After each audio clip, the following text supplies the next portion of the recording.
The Covenant with Abimelech by Ginzberg. After a sojourn of 26 years in the land of the Philistines, Abraham departed thence, and he settled in the neighborhood of Hebron. There he was visited by Abimelech with 20 of his grandees, 219, who requested him to make an alliance with the Philistines. As long as Abraham was childless, the heathen did not believe in his piety, but when Isaac was born, they said to him, "God is with thee." But again, they entertained doubt of his piety when he cast off Ishmael. They said, "Were he a righteous man, he would not drive his firstborn forth from his house." But when they observed the impious deeds of Ishmael, they said, "God is with thee in all thou doest." That Abraham was the favorite of God, they saw in this, too, that although Sodom was destroyed and all traffic had come to standstill in that region, yet Abraham's treasure chambers were filled. For these reasons, the Philistines sought to form an alliance with him, to remain in force for 3 generations to come, for it is to the 3rd generation that the love of a father extends. Before Abraham concluded the covenant with Abimelech, king of the Philistines, he reproved him on account of a well, for correction leads to love, and there is no peace without correction. The herdmen of Abraham and those of Abimelech had left their dispute about the well to decision by ordeal. The well was to belong to the party for whose sheep the waters would rise so that they could drink of them.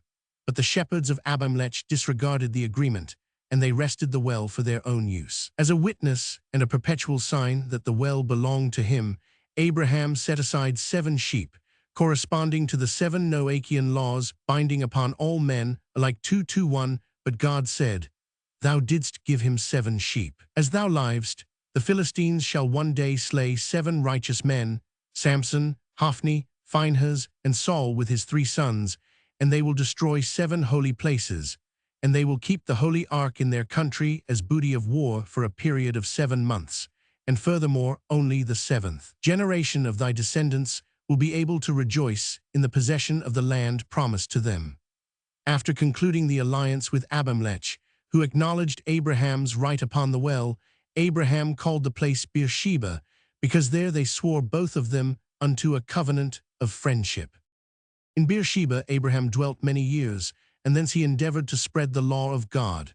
He planted a large grove there, and he made 4 gates for it, facing the 4 sides of the earth, east, west, north, and south, and he planted a vineyard therein. If a traveler came that way, he entered by the gate that faced him, and he sat in the grove and ate and drank until he was satisfied, and then he departed. For the house of Abraham was always open for all passers-by, and they came daily to eat and drink there. If one was hungry and he came to Abraham, he would give him what he needed, so that he might eat and drink and be satisfied. And if one was naked and he came to Abraham, he would clothe him with the garments of the poor man's choice, and give him silver and gold, and make known to him the Lord, who had created him and set him on earth. After the wayfarers had eaten, they were in the habit of thanking Abraham for his kind entertainment of them, whereto he would reply, "What ye give thanks unto me, rather return thanks to your host, he who alone provides food and drink for all creatures." Then the people would ask, "Where is he?" And Abraham would answer them and say, "He is the ruler of heaven and earth. He woundeth and he healeth. He formeth the embryo in the womb of the mother, and bringeth it forth into the world. He causeth the plants and the trees to grow. He killeth and he maketh alive. He bringeth down to Sheol and bringeth up." When the people heard such words, they would ask, "How shall we return thanks to God and manifest our gratitude unto him?" And Abraham would instruct them in these words, "Say, Blessed be the Lord who is blessed. Blessed be he that giveth bread and food unto all flesh." In this manner did Abraham teach those who had enjoyed his hospitality how to praise and thank God for Abraham's house.